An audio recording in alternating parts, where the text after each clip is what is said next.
friend. You're listening to The Sustainable Body Worker, the podcast for massage therapists who want to grow thriving, purpose-led businesses without the burnout. Here we talk about nervous system aligned business strategy, pricing that makes sense, client work that doesn't deplete you, and how to build a career that actually supports your life. I'm your host, Gretchen Pop, massage therapist, mentor, educator, and recovering overachiever. Let's get into it. Welcome back to the Sustainable Body Worker podcast. I am so glad you're here today. Before we get into today's episode, I want to take a second and say how genuinely grateful I am for every single one of you who listens, shares, and keeps coming back. This community is growing in the most beautiful way, and honestly, a lot of that is because of you. Every time you share an episode with a fellow body worker, send a DM, or leave a comment whenever you're listening, it means the world and it helps this message reach practitioners who really need it. So truly from the bottom of my heart, thank you. There's also something really exciting happening inside the Sustainable Body Worker membership right now that I want to mention because it's the final week of Founders pricing, and I do not want you to miss this. Every new member joining, plus all of our current members, are going to get access to a brand new 90-day roadmap workshop. This is a deep dive session specifically designed to help you map out your next 90 days so that your business not only becomes more profitable, but actually sustainable and aligned with your life. And that's the piece most business trainings completely skip over. So if you've been on the fence, the link is in the show notes, and now really is the time. Okay, so on to today's conversation because I am genuinely so excited for you to hear this one. My guest today is Nathan Nordstrom, a connector, educator, and passionate advocate for sustainable careers in massage therapy. This is the kind of conversation where you're going to hear yourself. We talk about burnout, what to do when passion starts to fade, navigating identity in this work, and how your definition of success is allowed to change over time. Nathan opens up about his own leadership journey in a way that is refreshingly honest, and it comes with some really concrete, practical takeaways you can use right away. Whether you've hit a wall, you're somewhere mid-pivot, or you're just starting to ask the question of what longevity actually looks like in this career, this one's for you. Let's get into it.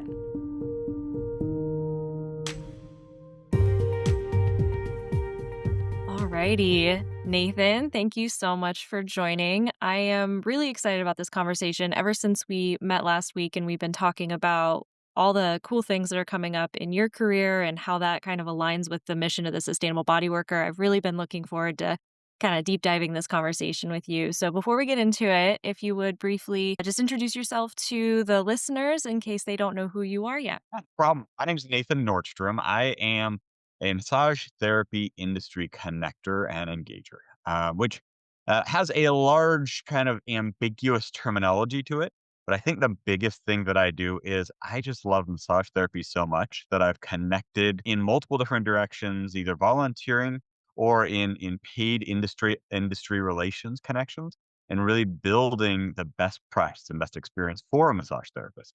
So that's been working with franchising and kind of helping franchises connect with massage therapists in an effective way, both training for managers and lead massage therapists, but also doing training specifically for massage therapists on ethics, professional behavior, structures, and enhancements. And so I teach continuing educations that connect with how a massage therapist can stabilize themselves, help their client have the most effective experience, as well as to really open up the possibility for health and well-being for the massage therapist. Perfect. Amazing. It's so broad of an experience. And I love that you bring so much experience to the table because there's so many avenues that this profession kind of presents for us sometimes. And whether or not we know we're going down one road or another as a practitioner, we might just start out in this field as like, oh, I'm just a massage therapist. I'm just doing my massage thing. And your experience in this field shows that your aptitude, I guess, allows for different opportunities. And you've held leadership roles within this profession in your time. And I'm curious how your personal view of success in massage therapy in particular has changed over time. Wow. What hard question because there's so much here. When I was in massage school, I was just like every other massage student thinking, gosh, I can't wait to get into practice. I can't wait to start working on my clients. Oh, this is going to be so much fun. And early on, I said, how can I help? And that's been a go to statement for me, both in my religious practices, my personal study, my personal aspect. It's not just what can I do by myself, but how can I help others become the best that they can be? Because if we can take the world and elevate it, we look at our clients and we're like, hey, we're going to help them feel better and we're going to elevate them. And then I say, wait a second, if we have one massage therapist who's elevating 5 clients a day, 5 days a week, that's 25 people who are elevated. But if we can connect 25 massage therapists, we're looking at hundreds of people that are having a better experience.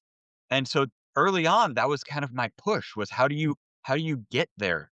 And I I've gone to a statement as a child of try not to say no when someone gives you an opportunity to serve or an opportunity to understand or experiencing something that's different than what you're used to, being able to say, "Yeah, let me try that," has always been a benefit. And some of the beginning leadership I have, we're volunteering for the American Massage Therapy Association, where I was working at a spa that's in Wyoming. The manager, owner said, "Hey, don't have a lot of massage that are males, and I don't know if I'm gonna be able to keep you busy."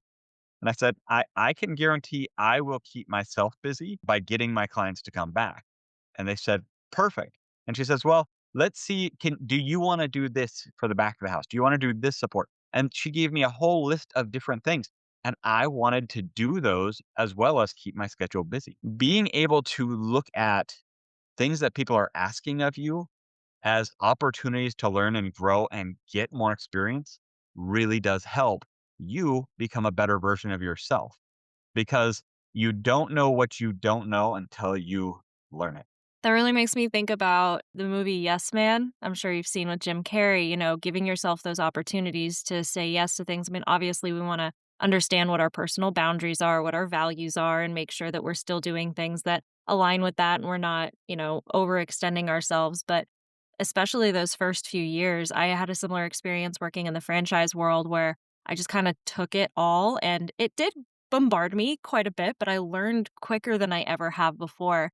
And you said something which is really interesting. And I think that we actually have not approached this topic on the podcast yet, but it's something that's been brewing for me as my husband is a massage therapist as well. And we've had this conversation quite a bit. So for any of our listeners who might be male, I'm curious if you could kind of dip into any strategies off the cuff that for a male massage therapist to keep themselves fully booked if they are taking that kind of approach of I can do this. So there's so much statistically viable for male massage therapists. And this is something that really scares male massage therapists. I know that my previous position was in misconduct claims and connecting with how male massage therapists get themselves in trouble. And so I have to start there. If you're a male massage therapist, the number one thing that you must do is follow the ethical guidelines, policies, protocols, and procedures of the environment that you work.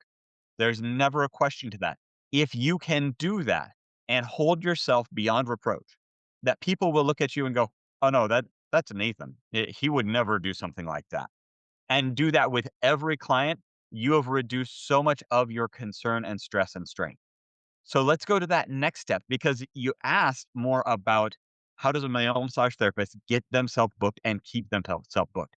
The focus that I put on this is that you look at customers and it is actually an even keel between male and female massage therapists for booking themselves. Here's why. Yes, 75%, excuse me, 75% of clients will prefer a female massage therapist. However, of those clients, that 75% will take any female massage therapist. They don't prefer a female massage therapist. They want female. Yep. However, for male massage therapists, we're getting 25%. Actually, I think it's smaller than that, but 25% was the last one that I saw. And 25% of those who say yes to a male massage therapist will come back, or 75% of those will come back to that male massage therapist because they want to build a relationship with a skilled male massage therapist who can work with their muscles, work with their body in a very specific way. So when you're looking at how to manage your practice, your number one focus shouldn't be how to get more people to see you. It should be how to keep those who do see you. Have your skill set known, have your skill set focused, really expand your experience, expand your training so that you're able to work with that client for their exact needs so that when they leave, they go, okay, book me in with them again. Now, I say that for male massage therapists. That's really the same for female. True. If female, you really do need to isolate yourself as a professional so that when they get done, they go, "Yes, I want that massage therapist." But for males, it seems to be more of a focus and more of a skill set that they're going to want to come back to you because they trust you and they have a trust that they've built because they've said yes initially. For those clients who don't want a male massage therapist, guys, we don't want them. We want them to be comfortable with a female massage therapist. Remember, almost 80% of our profession is female. So when you're looking at 75% of the clients that are going to those females, great. Let them go. Don't ever be concerned when they look at you and go, "Oh, you're a guy?" I mean, I don't have a very asexual name. Nathan is pretty male gender focused. However, I've had that where a client comes in and they look at me and go, "Oh, I didn't know they booked me with a guy." Hey, if you're going to feel uncomfortable at all, I don't want you to have a negative experience. Can we reschedule you with a female massage therapist, or would you like to work with me? And I'll hold all of my standard of professionalism for that, and I give it to them to kind of go, no, I think I can overcome this or feel kind of icky. If you feel icky at all, let's stop. Let's get you to the right person because there is a right person for every massage client. There's a right massage therapist out there. Yeah, perfect. And I love that it's like a perfect split too. It's like it's actually fine when you look at it statistically. So that's great. And I mean, I've been married to my husband now for 10 years. Good gracious. But we've been together in the massage world together for 15, 17, something crazy like that. You lose count. Yep. And we've been through different environments together, and watching him go through the spa world and specializing in my clinic with me. And then now we're both employees. He's an employee in two different places. And it's really interesting how at one studio, which is more kind of average human, working with everybody, he's not quite as booked. And I see this a lot in forums of employers asking questions like, I just hired this incredible male massage therapist. They were great in their interview. I'm so excited about their resume. They have all this experience, but I am not getting them booked. And I've noticed, for the other place that my husband works, it's a very specialty clinic. They work with athletes, they work with people with specific injuries. And that's his, I mean, I think there's one thing to be said for the energy that he puts behind his work when he's at that place because he really gets to shine. His skill set gets to shine. He gets to do really great things that make him feel joyful and help him be able to contribute to his clients. And I know, a lot to be said in that regard. But the specialization, I think, is a really important piece. I've noticed too that one thing that he has done to help any client feel more comfortable on the table at the very beginning is he does a lot of clothed work. He has a whole protocol doing side lying, clothed work, getting the muscles activated and relaxed before they get on the table. And it's such a wonderful first touch approach with anyone who might be like, oh no, I'm fine with a male massage therapist, that they're lying through their teeth because they're just people pleasing like a lot of people do. And it's a wonderful way to kind of ease them into that experience as well if they are going to people please in that kind of a way. Well, so let's add to this because there is something to consistency of marketing. And it's something that is under talked about and under really focused on. But when you look at the massage therapy industry, you've got a couple of important pieces. The first one is that there are more masculine styles of massage and more feminine styles of massage. Yeah. And I hate to put it that way. I know people are going to say, no, spa can be masculine and feminine. That is absolutely true. I agree. However, in the world, athletics is more of a masculine style of treatment. And when you're a very butch masculine man and you are marketing as a sports massage therapist, people are going to go, absolutely. I but there's no concern here.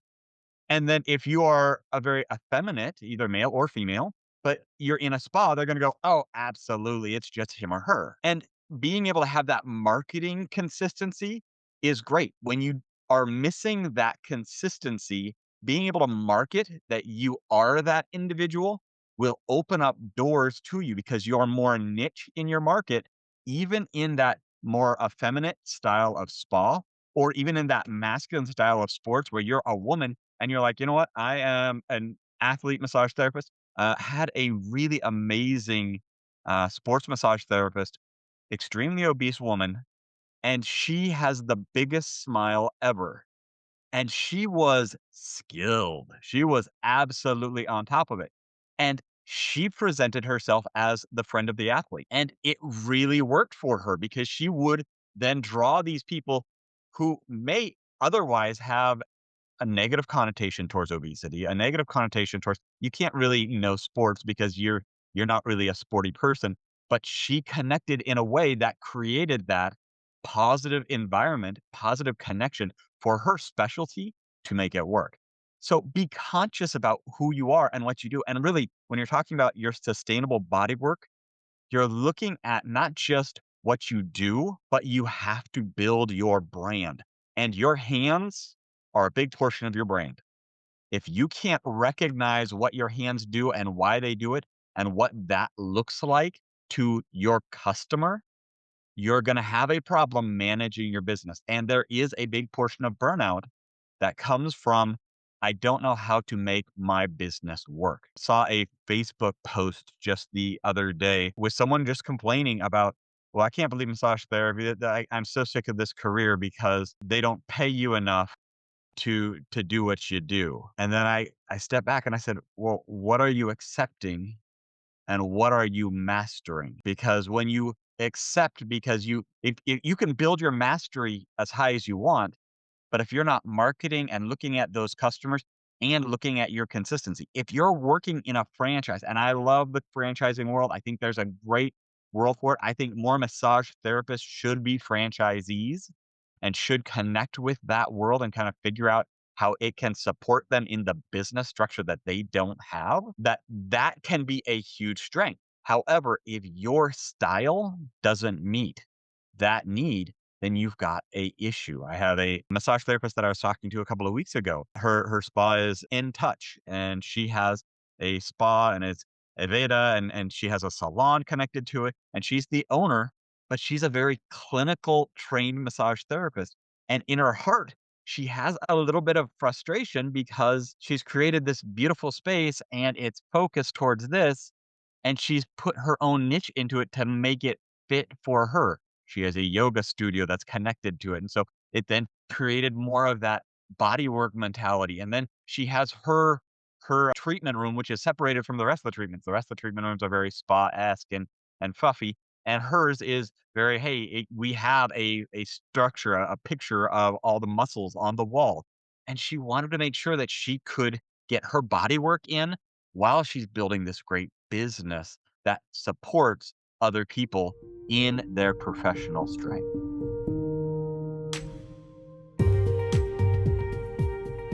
You know that moment at the end of a session when you're completely drained, when your body feels like it's given everything and you just need something to help you reset?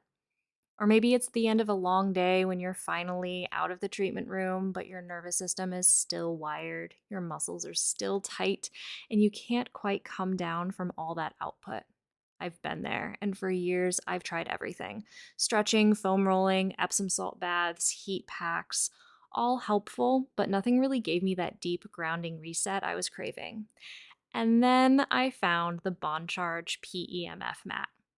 PEMF stands for Pulsed Electromagnetic Field Therapy. And I know that sounds intense, but stay with me. Basically, it uses the same natural electromagnetic frequencies found in nature, like the Earth's 7.8 Hertz Schumann resonance, to help your body recalibrate at the cellular level. The mat I use is the PEMF Mat Max, and it's honestly become one of the most valuable tools in my self care toolkit. I'm on it every single day. And here's what makes it so incredible: it combines PEMF therapy with infrared heat, red light therapy, and semi precious gemstones like tourmaline, amethyst, and onyx, all layered together to create this deeply restorative experience. You can choose different frequency settings depending on what you need. There's a delta wave setting for deep sleep, an alpha wave setting for calm and relaxation, a beta wave setting for focus and energy, and a grounding setting that mimics the Earth's natural frequency.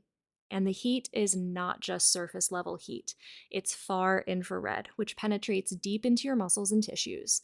It's like the warmth you feel from the sun, but concentrated and therapeutic, kind of like an infrared sauna without all the sweat. I use mine in two main ways. One, after I'm done with clients for the day, I lie on it for 20 minutes with the delta wave setting. It helps my nervous system shift out of work mode and into rest mode. I sleep so much better on the nights that I use it. And two, I actually use it on my massage table as a heated pad for my clients. The gentle warmth and PEMP frequencies add an extra layer of relaxation and recovery to their sessions. Clients have told me they've never felt anything like it, and honestly, it sets my work apart. And here's the thing, this isn't just for body workers. If you're someone who struggles with sleep, stress, muscle tension, or just feeling depleted at the end of the day, this mat can be a total game changer. It's low EMF, flicker free, and completely non invasive. You just lie on it, choose your setting, and let it work.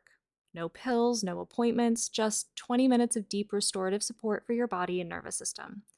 So if you've been looking for a way to actually recover, not just survive, head to the link in the show notes and use the code SUSTAINABLE at checkout for 15% off your order. That code again is SUSTAINABLE. Just for our Sustainable Body Worker podcast listeners, you get 15% off. Your body works really hard for you and your clients. This is one of the best ways I've found to give back to it. All right, back to the episode.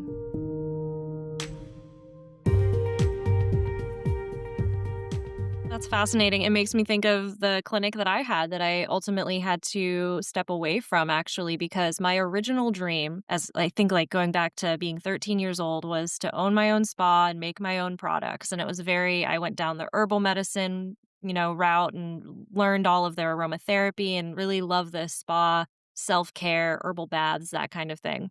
And then I ended up getting very successful with a cupping massage clinic that specialized in chronic pain relief. And I mean, definitely the marketplace where I was in Boulder, Colorado, we had the weekend warrior athletes, pro athletes, and just super health nuts in general. And that's the type of niche that they really wanted.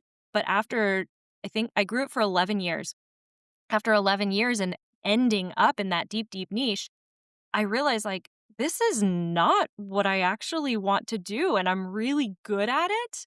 And people like it. And I've become successful. But holy crap, this is not where I want to be, actually. So that's when I actually got really interested and starting diving more into like purpose-based thought processes and looking at success through a purpose-based lens. So I'm curious, I know you spoke to me about a book that you're coming out with and that really dives into that. So, if I were talking to you at that point in my business where I'm at the crux, I've already, stepped away from that point, but if I'm talking to you from that place, because I know so many people are likely there where they are so far down this path, and then they're like, wait a minute, what do I do?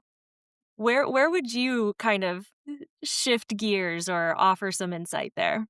Well, if I could speak to you as a 13-year-old girl looking at the future, the first thing that I would say is passion is not a straight road. Mm, When you're putting out all of these flag posts of, okay, I'm going to do this, I'm going to do this, I'm going to do this, I'm going to do this, and you're building this vision of what your future looks like, be willing to pull up those stakes because you don't know when you go 3 years in if you're gonna find something that is just mind-alteringly different than what you expected. So many massage students, when I was teaching in massage school, they'd come in and they'd be like, "Oh, I'm so excited. Okay, I'm gonna do this modality, I'm gonna do this modality, I'm gonna do this modality, and I'm gonna figure out." And I say, "Are you sure you're gonna get to the 3rd modality? Because by the time I look at you and I know what your kind of skill set, your passions lie. I say, you know what? You're probably going to end at cupping because you've got that concept. You've got the scientific, but yet you have the decompression concept in your mind. You're probably not going to go very much further from that because you're going to get so engulfed. And remind people that every subject you touch has a world of information behind it. And so you could hit a sign, hit a post and go, okay, I made it this far. I'm going to the next one and go, I don't want to. yeah. And so the book that I'm working on is when your passion is your profession and the errors and challenges that people have, stumbling blocks to avoid in your ascension to greatness because your greatness is personal. That doesn't mean that you're on Oprah Winfrey, or that doesn't mean that you're a spokesperson of this or of that. And for me, I mean, I did not see each of my next stumbling blocks ahead of me until I was pretty close to right on top of it. But I had that next push and that next excitement of potential because that's what you have to look at your challenges with. You have to look at your challenges with that potential of opportunity. So when you see that stumbling block and you're like, okay, how do I get around it? If you're smiling and not focusing on the block, you can look up and see that next big goal that opens up its passion and its potential that you have there. But if I drew back and if truly I had just a whole slew of students right in front of me on this podcast and I could give them some specific guidelines, really the title of chapter 1, the spark and the trap. Most massage therapists, when they come out of school, they are so electrical. They are just fiery. They're just like, "Ooh, I'm gonna do it. I'm gonna do it. I'm gonna do it."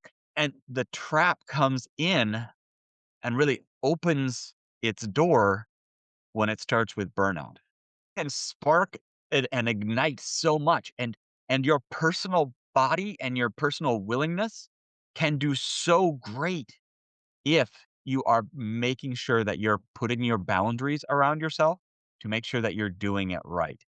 Don't go in and start doing 10 clients a day, 7 days a week, because you will burn out. Be conscious of what is safe and professional. Look at your options and look at multiple things that you can be doing.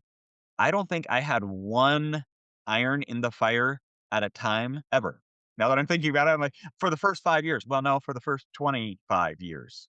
I've always had multiple things that I'm striving to do to improve and to engage. You talked about using herbs and really connecting with creating your product line, but also mastering yourself as a professional. If you look at any professional athlete, business person, that kind of stuff, they're working on multiple things at the same time.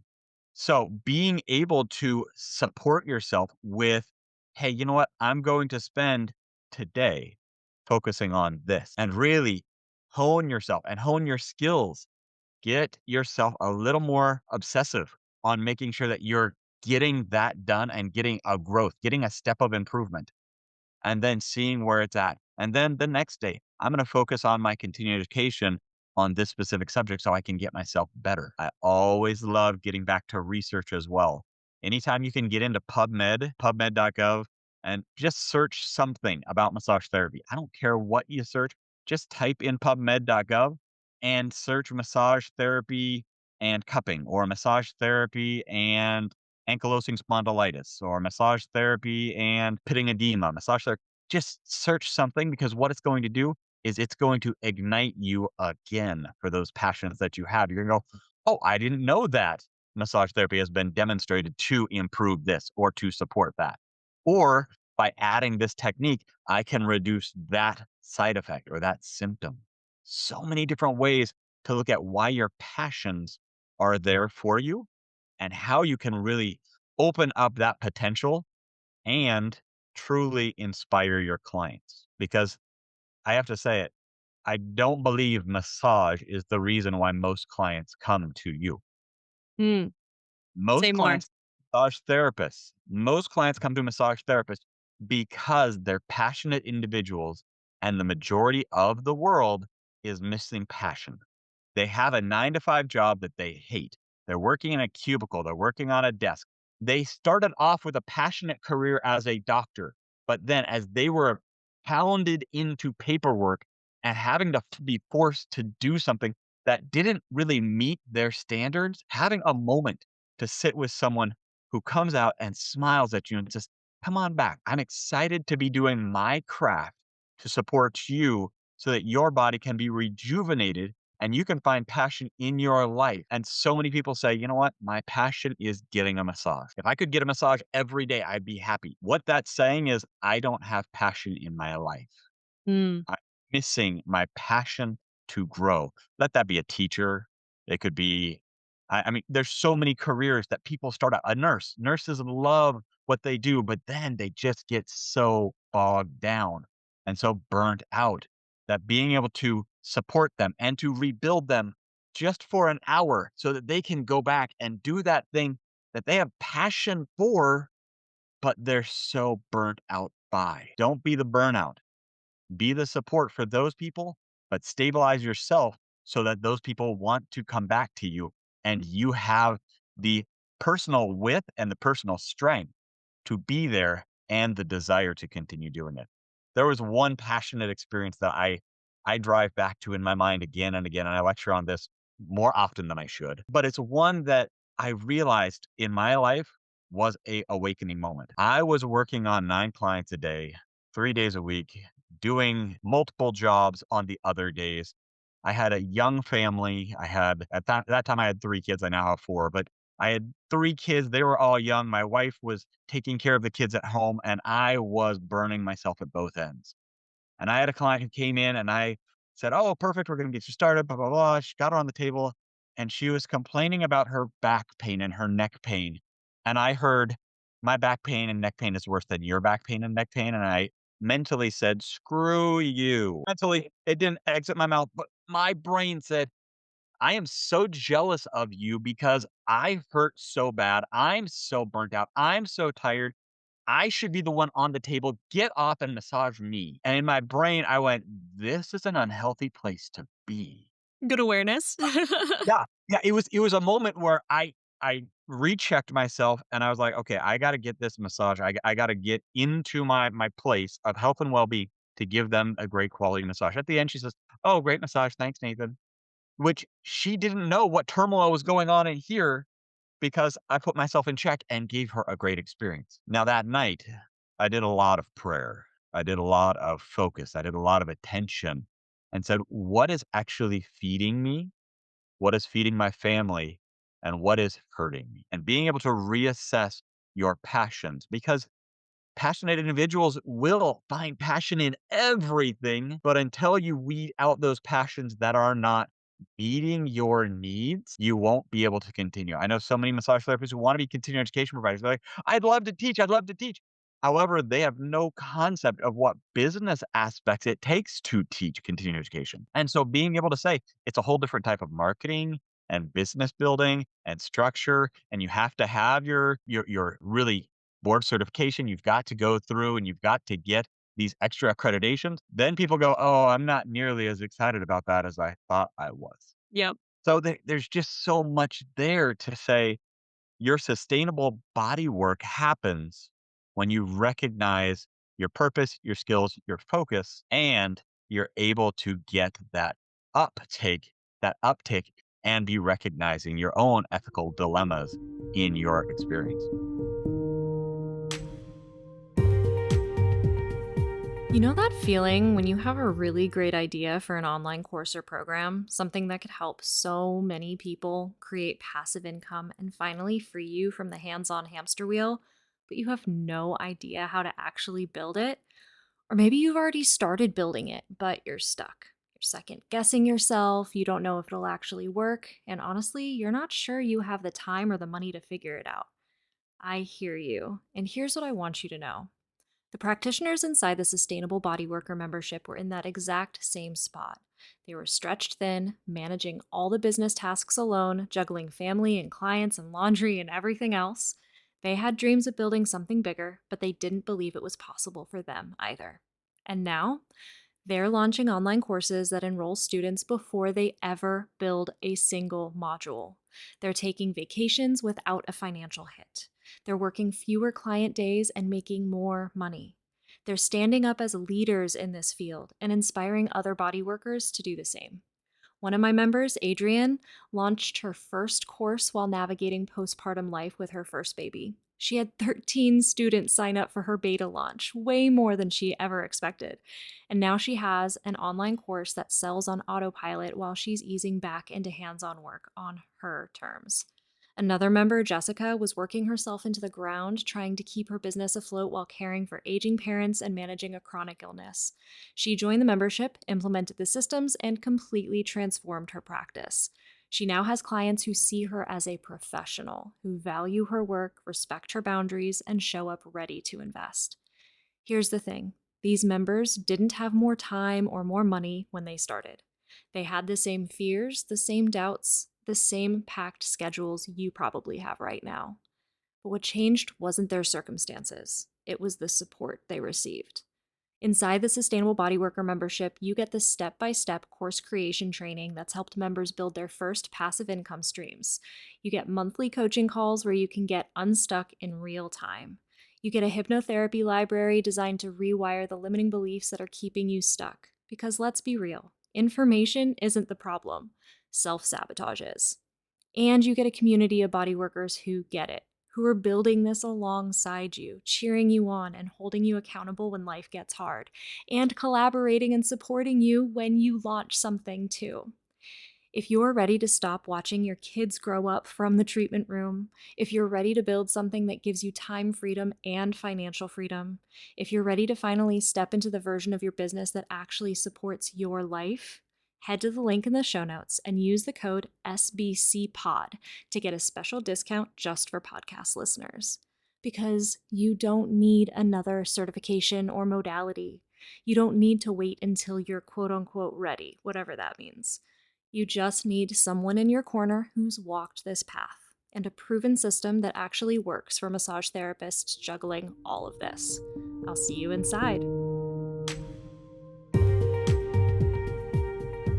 Yeah, I mean, that takes experience, right? It's a lot to expect a new practitioner to be able to develop that level of awareness. And it is interesting because the amount of times I've heard stories of people reaching that burnout, I'm one of them actually, reaching that burnout experience so soon in their career. I've burnt out with a severe fibromyalgia flare less than 2 years in. And I think a lot of it, it's so funny how you mentioned those people that love receiving from a passionate practitioner because they are seeking passion in their own lives. That makes so much sense in regard to energy vampires and what is it that they're actually drawing off of us. And we tend to be empathetic people. We tend to be that type of, that enmeshment is part of what makes us hold space in such a beautiful way. And I'm sure that there's a few patterns, so to speak, that might be discernible between the long lasting practitioners, the ones that are able to sustain past that 2 to 7 year mark where burnout is really high chance versus the ones who do burn out or just completely leave the profession. So, have you noticed any patterns like that? Yeah, yeah, and actually it comes down to one major word, and that's pivot. So many times, you talked about a fibromyalgia flare-up, and you have something and you go, "Oh, I can't do what I thought I was going to do. How do I pivot and stay in the position, the profession that I love?" For me, that was early on as well. I knew education was something that I was good at, and communication and teaching was something I always wanted to do. And so I reached out to the schools, and I think it was a year and a half, 2 years in, and I said, "I wanna teach at your massage school." And they're like, "Oh, you've only had a year, year and a half of experience. What do you know?"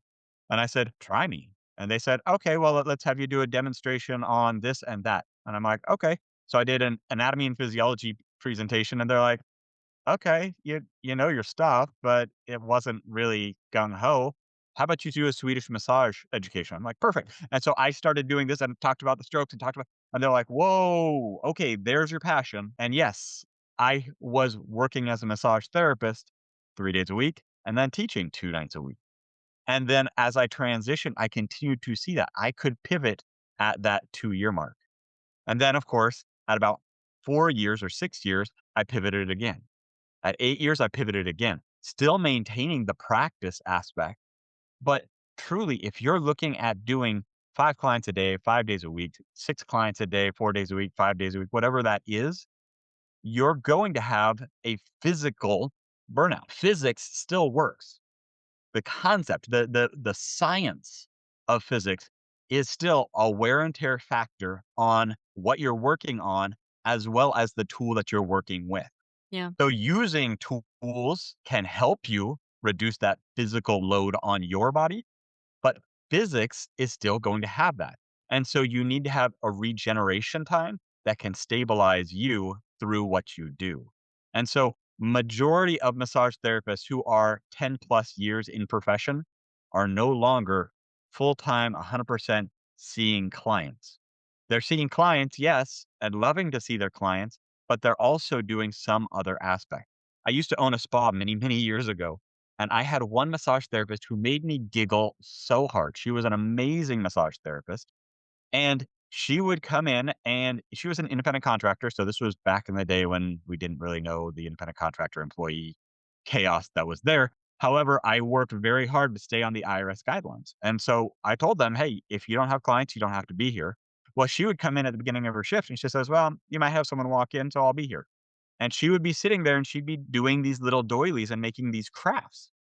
And I was like, "Gosh, you're doing that an awful lot. Yeah, you have 4 clients a day, but then you spend 2 hours making these doilies and these crafts." She goes, "Oh, yeah, at the end of the year, I go to the Christmas markets and I sell these crafts at the end of the year. And so I use it as a pay bonus for my time off that I'm sitting there waiting and doing stuff. So I still get paid for that time that I'm not seeing clients. If a client no shows, I just spend more time making my craft."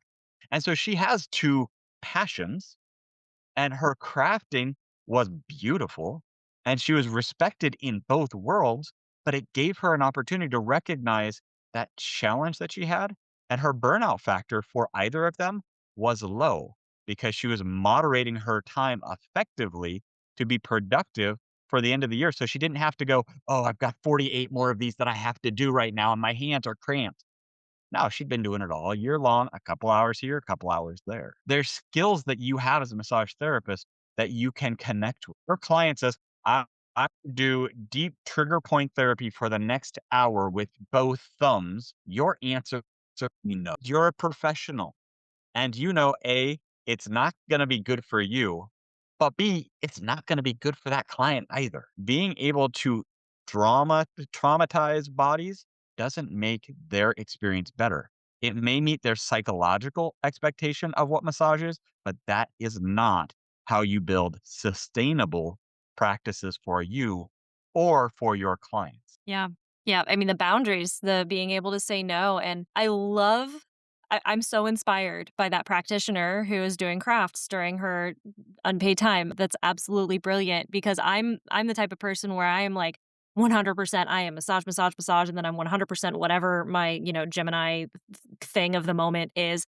And I get burnt out on all of them. I have so many unfinished craft projects and all of the things that I need for them I'll never touch again because I go so crazy with them. But now I'm actually kind of inspired to spend my, random no-show time doing something. And that's one of the things that I actually advise the students in my membership or those that consult with me when they're creating another offering. For example, when they're working on another side project or something, we look at those late cancel or last minute cancellations or no shows and things like that as being given the opportunity and the energy and the space to work on the other thing and just shifting gears in that way. So I absolutely love that because that's just a different version of, maybe it's not in the massage world that you are pivoting. It's another thing that technically isn't related, but it's still something that brings you joy. And when you're able to really peacefully just be in that space, like, okay, I'm here. Maybe it's massage time. Maybe it's this other time. Maybe you're a writer and you open up your laptop and you start working on that story you've got brewing in the back of your mind, whatever it is, you can be. I'm so obsessed with nervous system regulation right now. And you can come from a more regulated place of instead of, oh my gosh, this client just canceled last minute and that's $150 that I'm not going to see. And I really needed that for my car payment. We can shift that to, okay, maybe there's energy wanting to come to me in a different way. How do I make myself available to that in a different way rather than frantically trying to, do crazy things or even, take that time to open up your old client list and send a couple of texts and see what kind of magic can happen. There's so many opportunities there. But a lot of those big aha moments of, okay, how do I shift gears and how do I look at this time differently that's been given to me? We get so caught up in that frantic mode and freezing. So I think that's just absolutely brilliant. And there's so much emphasis I'd say over the past 10, 15 years, especially with the way that online education has become more widespread, there's so many massage therapy business coaches and strategists out there that have their systems and their teaching. And we're really focused. There's this mindset of growth and get as many clients as you can and six-figure practices, that ambiguous six figures, that we're all apparently striving for. And I'm curious if you have any personal hot take on how practitioners can possibly think about growth in a way that serves the profession as a whole and not necessarily these, arbitrary six-figure or just growth for the sake of growth. So the one thing that I remind people again and again, I do mentoring and that kind of stuff, and go to educatedtouch.com if you want to learn more about the classes that I do and that kind of stuff. But the one thing that I routinely put out again and again is you're not going to get your best growth from focusing on the things you're good at. You're going to get your best growth from focusing on your weaknesses and improving those weaknesses. We know that in massage school, you came back with a great knowledge in Swedish massage, maybe a couple of great techniques that you had, and you could go and take great classes to master those. But your limitation is still going to be your ability to communicate, your ability to do business, your ability to structure yourself and looking at your shortcomings, not in a bad way or as a negative or as a, oh, I suck. This is horrible. Don't beat yourself up.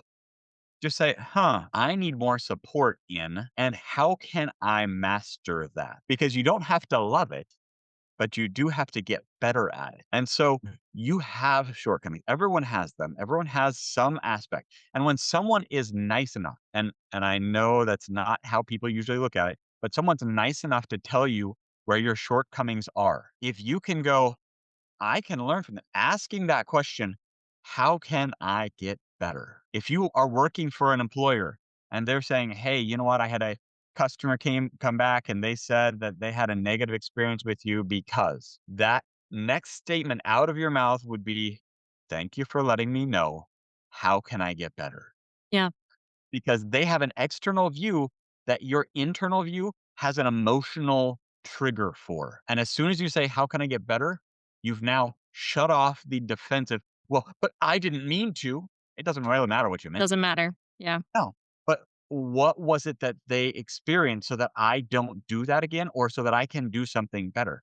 Male massage therapists, this is notorious for us, where male massage therapists, they're like, I didn't sexually assault her. She didn't say you did. She said she felt uncomfortable because of something that you did. Maybe your fingers went that far under the drape. Well, putting your fingers that far under the drape in your mind is that's just working on the body. In Yeah. her mind, you crossed a boundary. And being able to go, wait a second, I will never cross boundaries with my clients. That includes verbal communication, as well as physical boundaries that they have on their body. We're going to make sure that we understand what those boundaries are. You know, being able to recognize your limitations helps you improve.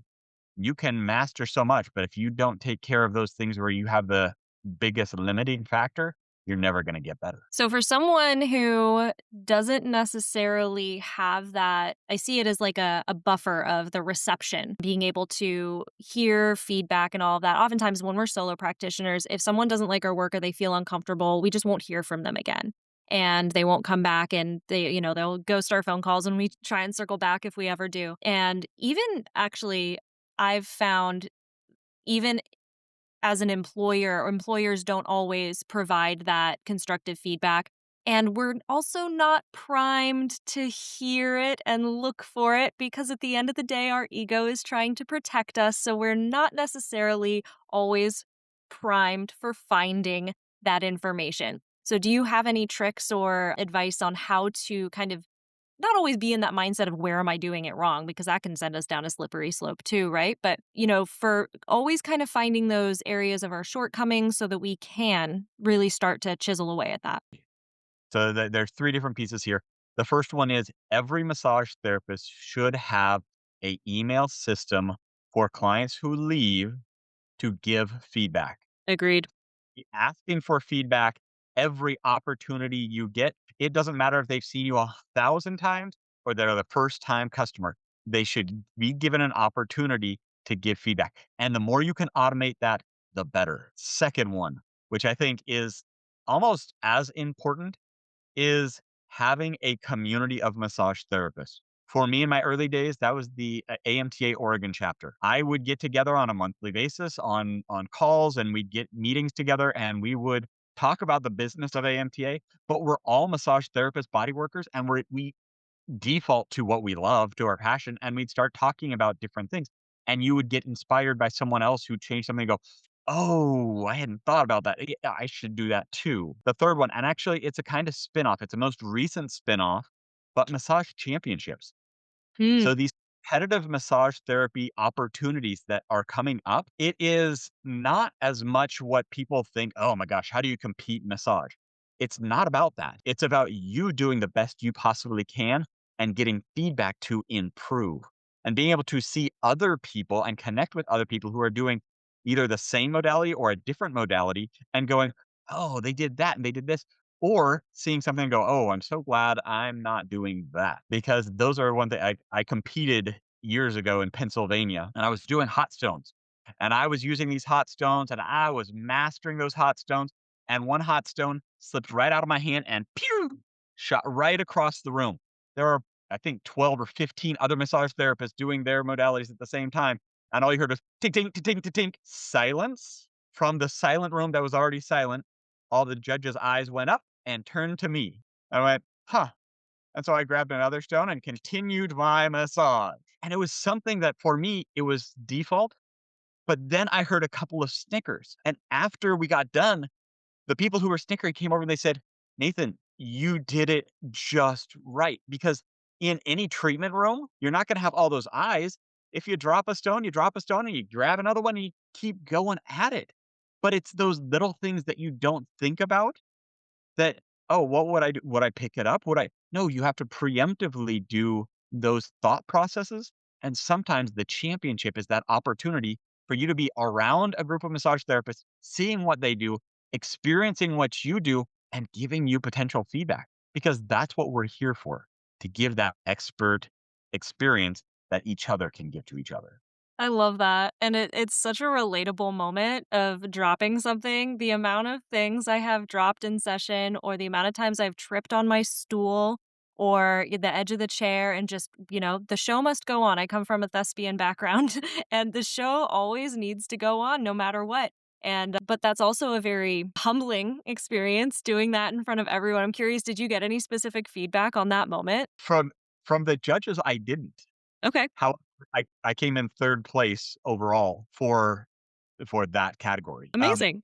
And so it's like, yes, that they recognize the challenge, and as a judge for these types of things, there's categories that you're actually judging in, and you mark down when someone screws up, but when they recover well, they get extra points for innovation. They get extra points for body mechanics, for communication, for whatever those other things are. So a a bad thing that happens can actually gain you points if you recover appropriately, like a professional should. Remember, as a professional, we need to be holding professional standards. I look at professional tools, like when you're looking at massage therapy tools, like a Theragun or a Hypervolt or percussion therapy device, something of those nature. You have the cheap ones that are not professional grade. Those motors just are not going to hold up. Yeah. However, then you have the professional grade tools. You know what? You should have professional grade ethics. You should have professional grade communication. You should have professional grade skill set, balance. You should have professional grade experience. And you should preemptively make things look easy by pushing the stool in so you don't trip on it, by moving something around, by looking at your room and going, "You know what? My stones do need to be closer." And so that I can actually do a pass of the stones. Or, "You know what? I do need to have that hanging on the wall so that it can be an easy accessible tool for me for using this direction." Gosh, it would be great if only a professional would have thought of that, because the person who's at home is like, "That's weird. Why does he have that hanging on his wall?" And then they go, "Oh, wow, that was smooth." Hey, friend, real quick, I'm interrupting this episode to share something that's made a huge difference in my health and my ability to actually rest, which is kind of the foundation for everything we talk about here. Now, you've heard my story, and you probably know that I used to be a chronic insomniac. Like, my eyes were super tired, brain totally wired, body aching all the time, just laying there for hours wide awake, even though I was completely exhausted. And even when I did fall asleep, I'd wake up with that classic cortisol spike at 3 a.m. and couldn't fall back to sleep again. I honestly just thought that was how my body worked. But everything changed when I started using Swanwick blue light blocking glasses. I was in a program that emphasized 3 pillars of health, and sleep was one of those non-negotiables. And once I understood what blue light was doing to my nervous system and circadian rhythm, it made so much sense. So here's the science real quick. Blue light, especially from screens and overhead lighting, suppresses melatonin production. And it doesn't take much. Even small amounts of exposure after sunset can delay the release of melatonin by hours, making it so much harder to fall asleep and stay asleep. But that's just the beginning. That same disruption also affects your cortisol rhythm, your ability to regulate inflammation, your blood sugar, your digestion, and even your tissue repair. Now, you're a body worker, so you know sleep is when the real healing happens for you and your clients. So now I wear my Swanwick glasses every night starting at around 5 p.m., especially if I'm leading a Zoom call or working late, and the difference is wild. I fall asleep within 30 minutes of starting to read in bed, I sleep so much deeper, and I wake up with a lot less pain. And most importantly, I feel like me again. And just to take it a step further, I even swapped my bathroom light bulbs to their amber-toned bulbs so that my evening routine doesn't confuse my body into thinking it's midday. This is one of the easiest, most effective upgrades I've made to my nervous system regulation and overall healing. It's super low effort, high reward. Honestly, it kind of feels like cheating.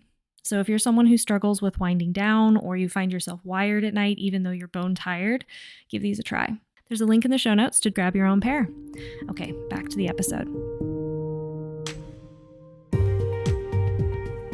Yeah, it's an audit. It's really just auditing your space, and I think even taking into account, there's this concept I'm sure you've heard of, fail forward fast.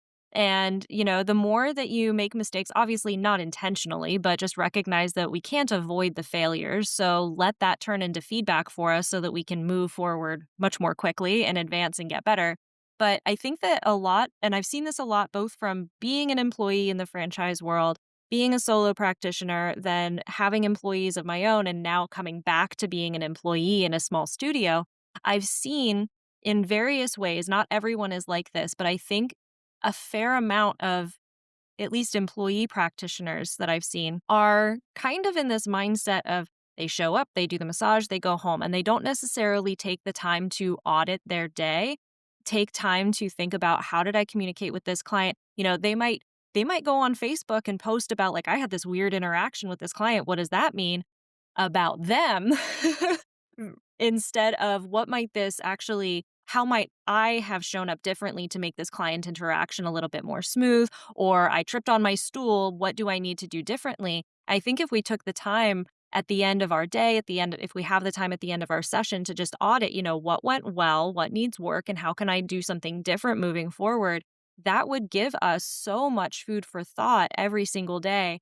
I have this funny game that I play in my head whenever I'm massaging. I wonder if you can relate to this, where I have this mindset of, like, there's always something in a session that it's like, there's something that can be learned from, whether it's like the random hangnail that I just didn't get and I have to spend the whole session just kind of maneuvering so that that edge of that thumb does not graze the client, or there's a spider in the corner there and that I have to make sure never climbs on my client. Or, even if I think everything is going well, that's when I have that random cough that, like, I cannot manage holding it down and I have to step out. There's always something. And I try and play this game where it's like, can I have a session where there isn't something? Where it really is just smooth as butter and nothing, goes wrong or is a little strange. And I really think that an auditing opportunity, because like I say, there's always going to be a little something. But if we take that opportunity to recognize, hey, we're not failures, there's all this opportunity to get even better. And I really do believe that the magic for our clients oftentimes happens in the tiniest details. Those little moments where I can only imagine what it's like receiving a massage from me, where all I'm thinking about is trying to not scratch them with that random little hangnail. I cannot imagine what that's like. I still think I do pretty good because I get good reviews, but at the same time, like, it's not my full embodied work. So I think that if we took the time for even just at the end of our day, audit each session, there's always going to be something we can improve upon and make a little bit better next time. Well, so there's so much to be said about automation. Yeah. You talk about automation of things. Automation of your professionalism is a skill set there. So whenever you learn, gosh, I could have done better at this. Instead of ending at that, I could have gotten better at this. What is it that I'm going to do to make sure that doesn't happen again? Yep. It is checking your nails at the beginning of every day. And so you've got a 2-minute scan that you go, okay, okay, okay, okay, okay. Yep, yep, I feel good. Okay, that took only a few seconds, but Yep. it is a specific aspect where you're saying, I'm going to hold true to that high standard. I'm going to keep myself from being distracted. Very similarly, massage clients, they don't know what they're missing ever. They're experiencing something Yeah. and they're experiencing your first massage or your massage for today. It is not as much about them as it is about you being in your professionalism. So many times people think, well, I'm an employee, so I don't need to be a professional. That's not right. Yeah. Your professional standard is independent of your employment status because professionals have been trained and are striving to improve themselves on a day by day basis. So if you're just simply going to work and you're using massage as a job, that is that employee status, you're not maintaining a professional boundary. And that's where state licensing boards start having issues with professionals who are not acting as a professional. If you hold a license as a professional in a career, you need to maintain those standards. As soon as you just say, well, I'm going to go to work, do my 9 to 5, you're less able to demonstrate that. And the clients can have negative experiences. So holding true to your professionalism elevates you. Holding true to that ability to not only elevate you, but really peak that improvement. When you have a client who goes, that was great, it was good. How was the massage? It was pretty good. That sucked. How was that massage? Oh my Lord. My good God Almighty. I cannot believe the last hour has gone by. I'm still tingly all over. Okay, now you've actually done what you've been put on this earth to do. Yeah. And that's where passion really gets you, getting every client to walk away, not just saying that was a good massage, but walk away going, there's no other option in massage therapy for me other than you. Yeah. And I'm going to tell everyone about you because we all know if you have a bad experience, they're going to tell 9 people. If you have a good experience, maybe they'll tell one. Yeah. Have to overpower that scale so drastically that they're going to tell everyone about the amazing massage that they had. And that's what we're aiming for in mastery of your skill set. Yeah. And I think that, that speaks to auditing those sessions too. I think sometimes we're just like, okay, great, awesome. I did that. That was wonderful. But those are the ones we really want to audit as well and look at like what was different about that one that made it so exquisite for this client. And then leaning into those aspects. And, maybe it's also just that the client is a really good fit and your energies work really well together and they were able to receive your work, whatever it is, jot it down and figure that out and learn from those experiences. Cause yeah, I mean, those moments when my clients, I have one client who she's the sweetest thing. And I think I make her day every single time she comes in and she's just the sweetest old lady and she gives me this big, big hug.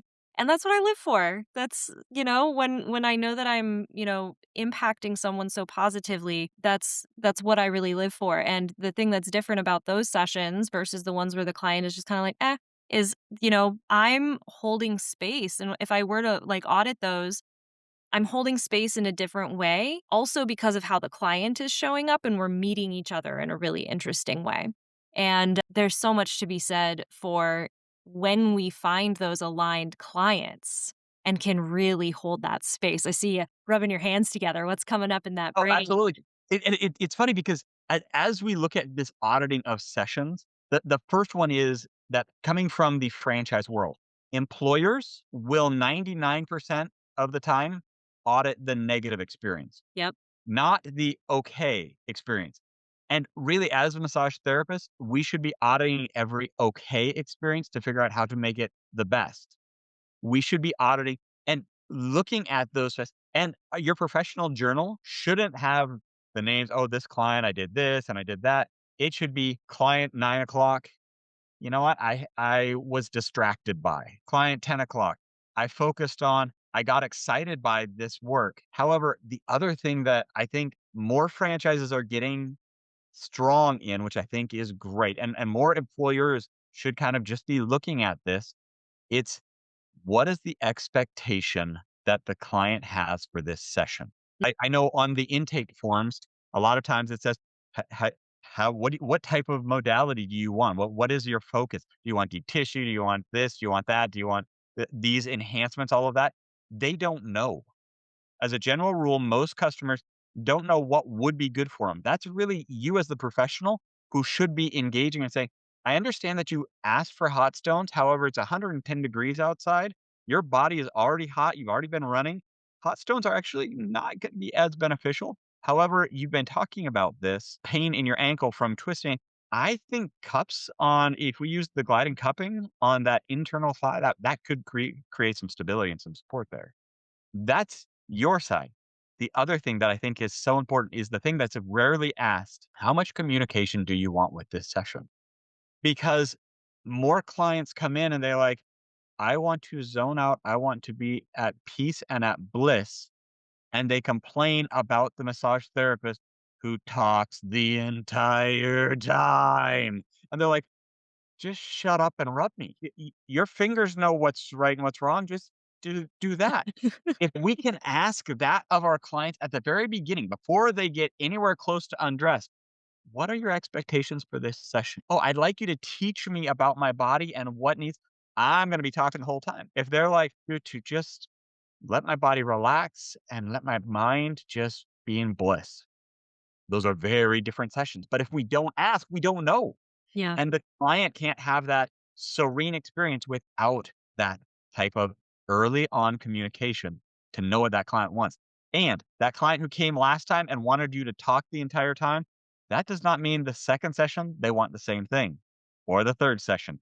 So being able to ask every session, every time, what is it that you're looking for today's session?